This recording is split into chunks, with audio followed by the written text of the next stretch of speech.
Chị xưaលោកគ្រូក៏ដូចជាសួស្តីអ្នកនរគ្នាថ្ងៃនេះខ្ញុំមកនឹង demo កូដតាក់ទងទៅនឹង project website ដែលពួកខ្ញុំបានធ្វើកន្លងមកហ្នឹងហើយមុននឹងឈានដល់ការdemo ថា website ពួកខ្ញុំត្រូវឲ្យបានខ្លះខ្ញុំសូមនិយាយពីគោលបំណងនៃ project របស់ពួកខ្ញុំសិន project របស់ពួកខ្ញុំគឺធ្វើតាក់ទងទៅនឹងខ្មែរ food គោលបំណងពួកយើងគឺចង់របៀបថាឧទាហរណ៍ថាអតិថិជនគាត់ចង់ធ្វើជាម្ហូបខ្មែរឬក៏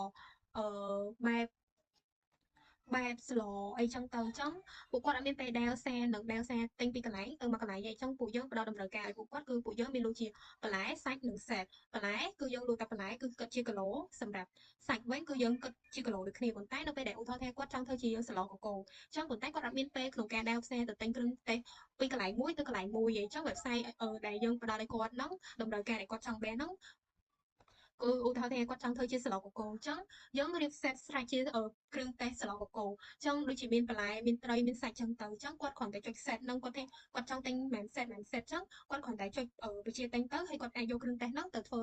នៅផ្ទះបានដែរមិនបាច់ថាគាត់ដេវសេទិញពីមួយកន្លែងទៅមួយកន្លែងអញ្ចឹងគាត់គ្រាន់ចង់បានស្លកកូរមួយហ្នឹងគាត់ត្រូវចំណាយពេលរាប់ម៉ោងអញ្ចឹងទៅដើម្បីដេវផ្សារប៉ុន្តែ website ពួកយើងហ្នឹងងាយស្រួលក្នុងការគាត់ទេគាត់ចង់ធ្វើម្ហូបអីក៏បានដែរដូចថាម្ជូរ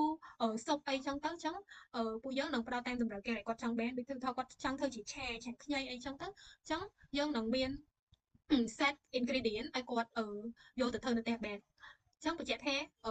website ពួកយើងផ្ដល់នៅតម្រូវការ ingredient គ្រឿងទេសដូចជាបន្លែសាច់អីទេអញ្ចឹងអត់បានថែមម្ហូបហ្នឹងឆ្អិនហ្មងទេមានន័យថាយើងផ្ដល់នៅគ្រឿងទេសហើយគាត់គ្រាន់តែយកគ្រឿងទេសហ្នឹងទៅធ្វើនៅផ្ទះរបស់ពួកគាត់ទៅអញ្ចឹងយើង website ពួកយើងគឺគោលបំណងក្នុងការផ្ដល់តែជាមានន័យថាផ្ដល់ជាផ្ដល់នៅជាគ្រឿងទេសស្រេចសម្រាប់ពួកគាត់យកទៅធ្វើនៅផ្ទះបានដោយខ្លួនឯងមិនបាច់ចាំថាដែលផ្សារពីកន្លែងមួយទៅកន្លែងមួយហើយមុននឹងចង់ធ្វើស្លនេះមួយគួរមានអីខ្លះសម្រាប់តែសារពួកយើងគាត់ចង់ធ្វើស្លកូរម្ជូរអីចឹងគឺពួកយើងរៀបចំជា set ស្រេចឲ្យពួកគាត់គាត់ទៅដល់ពួកគាត់យកចំអិនខ្លួនឯងទៅគឺដូចជាការស្រេចចឹងអូខេត្រឡប់មកវិញគឺខ្ញុំនឹងចូលទៅបន្ទាប់ទៀតដើម្បីមើលការឲ្យកាន់តែថា website ហ្នឹងគឺយើងធ្វើឲ្យបានខ្លះអញ្ចឹងឧទាហរណ៍ថាអានេះគឺជាបន្លែដែលយើងឧទាហរណ៍ថាបន្លែហ្នឹងយើងលក់ជាឬគាត់ចង់ទិញតែបន្លែឬក៏ add ថែមបន្លែពីលើ set ដែលគាត់ចង់នេះទៀតក៏បានដែរគឺពួកយើងមានលក់បន្លែផ្សេងសាច់ផ្សេងហើយនឹងជា set អញ្ចឹងងាយស្រួលដល់អតិថិជនដែលគាត់ចង់បានទៅតាមតម្រូវការរបស់ពួកគាត់អូខេឥឡូវហ្នឹងខ្ញុំចង់បញ្ជាទិញការ៉ុតអញ្ចឹងខ្ញុំ add to cart ប៉ុន្តែដោយសារតែខ្ញុំអត់បាន log in វាពីមុនមកអីចឹងវាត្រូវតម្រូវការឲ្យយើង log in បានដើម្បី add to cart បានចឹង login ប៉ុន្តែដោយសារខ្ញុំអត់បានបង្កើត account ពីមុនមកចឹងខ្ញុំត្រូវ register ពីមុនសិនត្រូវ sign up សិនចឹងយើង sign up ធម្មតាមក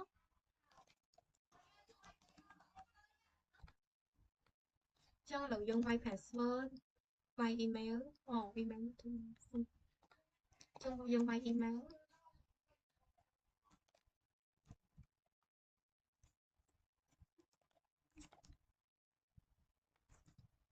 password អូខេចឹងយើង sign up successful ចឹងយើងត្រូវ login តម្រូវ login ម្ដងទៀតចឹងមិញណាយកដោយសារខ្ញុំ save password វាហើយចឹងយើង login គេលើ login បានហើយចឹងបើសិនជាយើងចង់ដូរ profile យើងគ្រាន់ select ដូរមកអូខេចឹង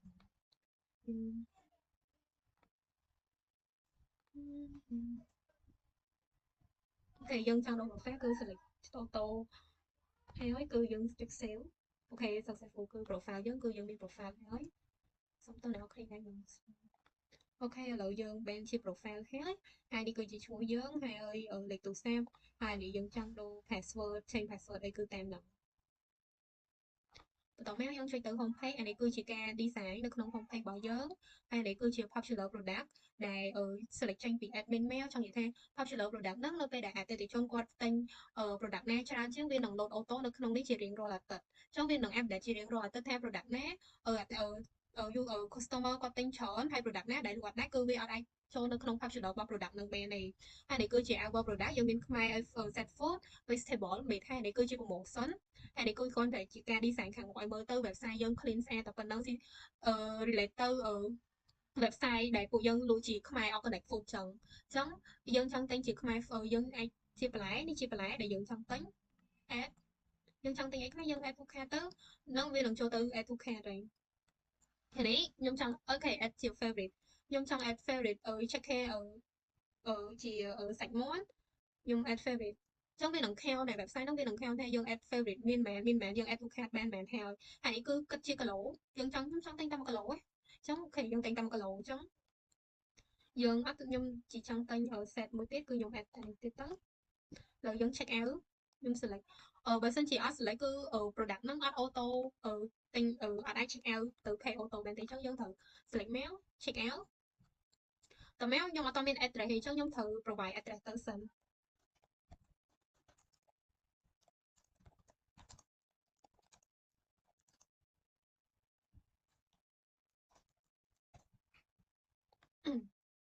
trong dương sale và số trái nhung pay tem ACD đá anh ấy cứ dương scan QR mail tao mail dương upload đi ok tao mail dương check ở place to order process cứ ok dương tên ban ở successful lấy trong dương ai cho từ mới nó không ở list order list bán chẳng sẽ thời gian cứ pet tao mail nó về dùng pet hay tao pi mà ngay cái bên ở xong tóc tao pi ở bộ mạng mang cái bên ở prepare delivery complete tao pi complete hay được đo đây nè ở tính hay trong dương biên rating ở rate từ product nó lỗ ở đây ở cứ dùng sạch từ tem ở dùng gọi lại từ cho tao mail ở story cứ story nó dương trong những phe history nó dương tên ấy ban flag user nó có drop tên ấy ban flag bị bột mèo nhớ cái cho mới nó không đi đa mày order cứ có drop tên vì đấy hai total phần này ok chúng muốn nâng để center preparing heo ấy nhưng mà bên xong tốt bên ở thọ toán chống dân cho đó delivery heo ấy chống nó về đời delivery từ đó đây thì cho với nâng cho đó complete heo dân về chống nó về đời ở dân delivery từ đó ở để trong heo chống dân cho đó complete chống dân aggregate order nâng bán yes chống để ở bên quá là off trong dân ai red bán theo lại bình po đây tụ bên nó lọ trong để xem tụ bên ló trong dân red fresh theo tổng máu trong ai upload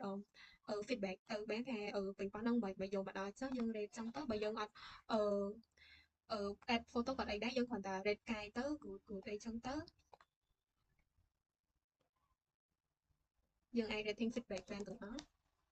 trong dân ở tập ở customer của ở tay nhớ trong dân ai ở submit ở review bên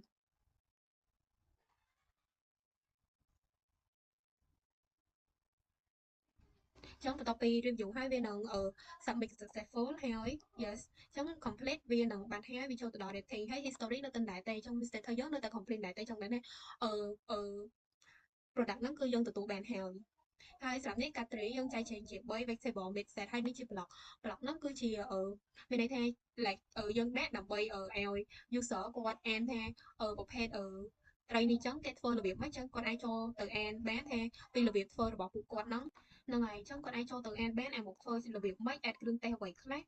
dạ trong ở ngay số đo customer để quạt trong phơi chỉ mấy cha ngay trong quạt ở đạm mấy cua phơi mấy ấy trong từ trong ngày đi cư chia block để dừng editor สำหรับ ជំនួយដល់ user គាត់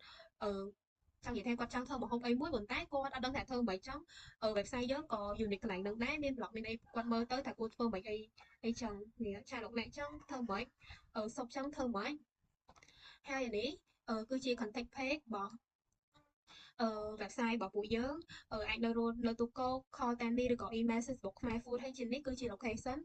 ដែលយើងចុចចូលទៅគឺចូលទៅដល់ទីតាំងយើងហ្មង location ហ្នឹងចា៎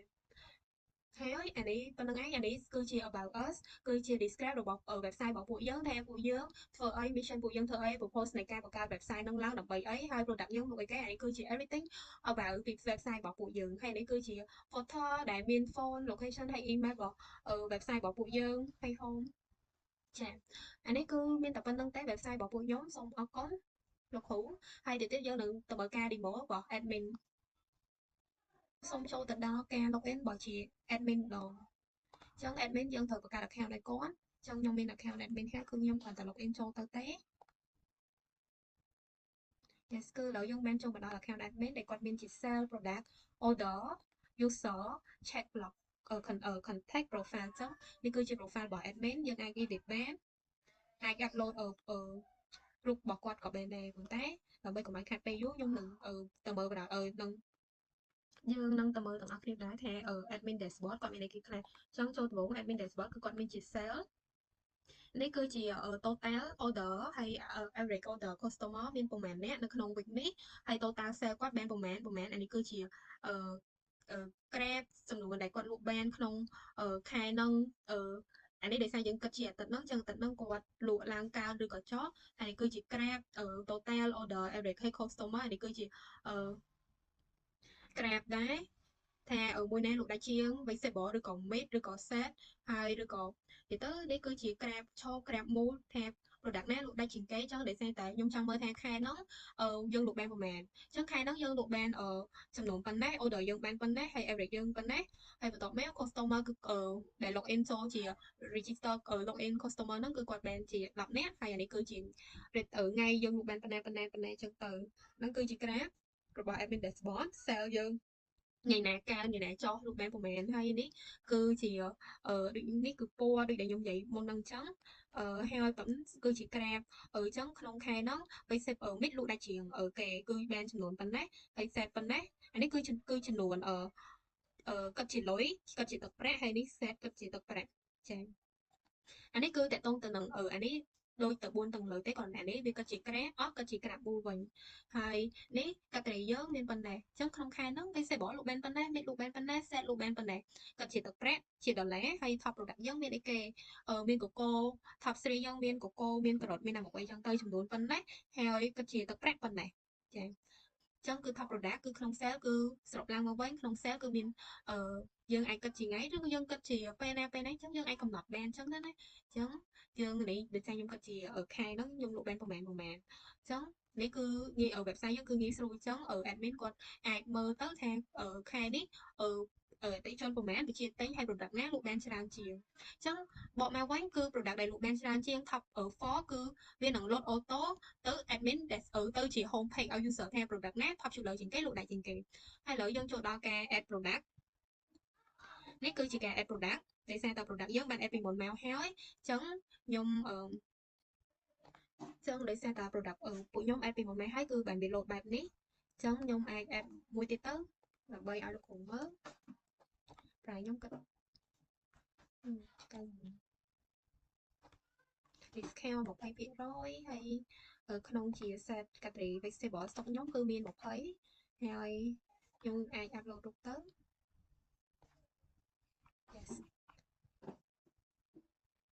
yes គឺមុនហ្នឹង product យើង add មុនហ្នឹងនេះប៉ុណ្ណេះ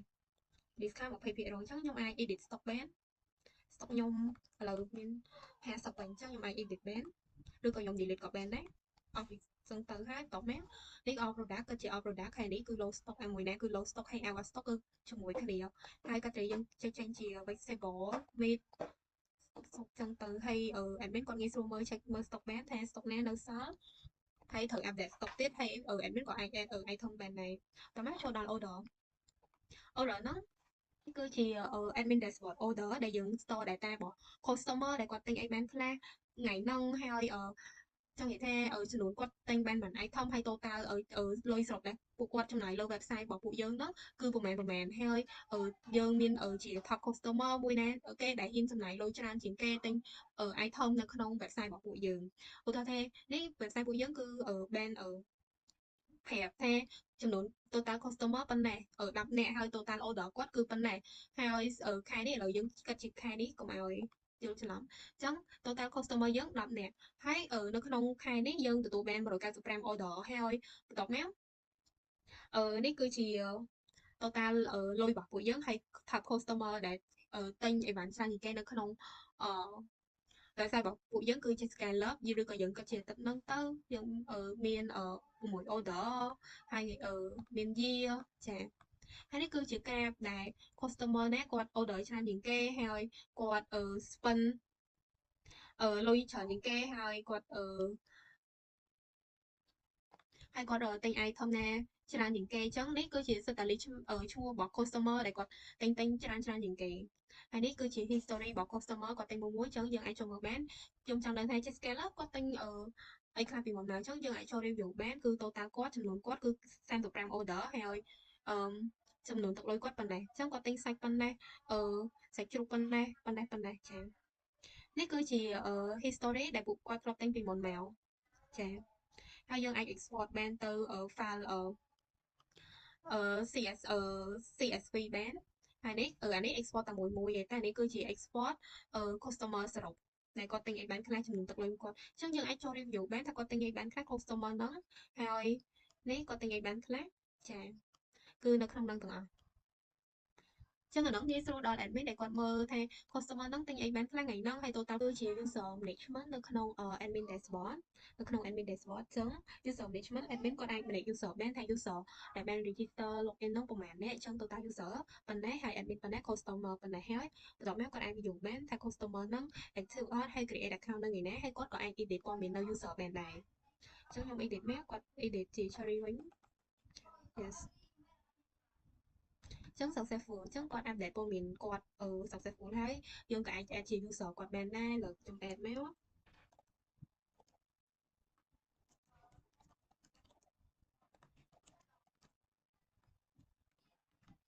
yes ចឹងខ្ញុំអាច add tag row គាត់ជា customer ចឹង yes អាហ្នឹងដូចជាខ្ញុំ create account ឲ្យគាត់ចឹងណាហើយបន្ទាប់មកនេះគឺជាយើង search មក search ឈ្មោះគាត់មិញមកហ្នឹងហើយគាត់ row ប៉ុណ្ណេះហើយadmin មានអ្នកគេខ្លះហើយ status active មានអ្នកគេហើយ inactive ណាគេខ្លះ yes អញ្ចឹងយើងអាច view បានទាំងអស់យើងអញ្ចឹងមានន័យថាadmin គាត់អាច manage user ដឹង user ណាព័ត៌មាន user ទាំងអស់ហើយ user ណា active user ណា inactive ហើយគាត់ login នៅពេលណាអស់គាត់ register នៅពេលណាចា៎នេះគឺជា user management នៅក្នុង admin dashboard អូគឺចូលទៅក្នុងblog របស់ user អាចមើលឃើញថានេះគឺជា data ដែល admin គាត់អាចគាត់ធ្លាប់ add ពីមុនមកអញ្ចឹងណាហើយគាត់ក៏អាចចូលedit អីចឹងទៅអានេះគាត់ add មិញដោយសារតនេះចឹងយើងក៏អាចចូល delete បានដែរចឹងមុននោះខ្ញុំ add នេះចឹងខ្ញុំចង់ delete ចេញអូខេយើង delete អាហ្នឹងគឺវា auto delete នៅក្នុងអឺ blog នៅក្នុង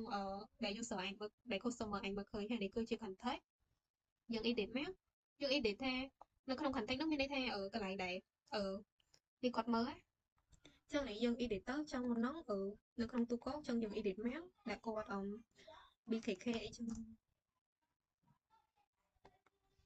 ដូរ email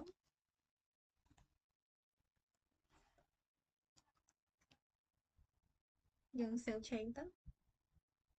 ប្រហែលវានឹង successful ដូរនៅនេះដែរចាគឺដូរចឹងងាយស្រួលដល់ admin ដែលគាត់ចង់ change ព័ត៌មានបានគាត់គ្រាន់តែ change នៅក្នុង admin dashboard ហ្នឹងទៅគឺ auto change ហើយនេះគឺ profile ហើយចឹងខ្ញុំសាក add block មួយទៀតសិនចង់ដឹងថាវាចូលទៅអត់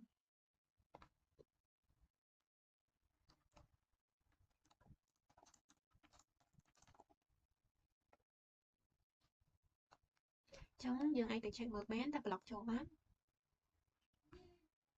ចានេះគឺចូល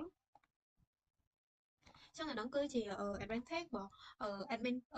dashboard យើងគឺមាន sell product order user check block ហើយ contact អានេះ profile គឺ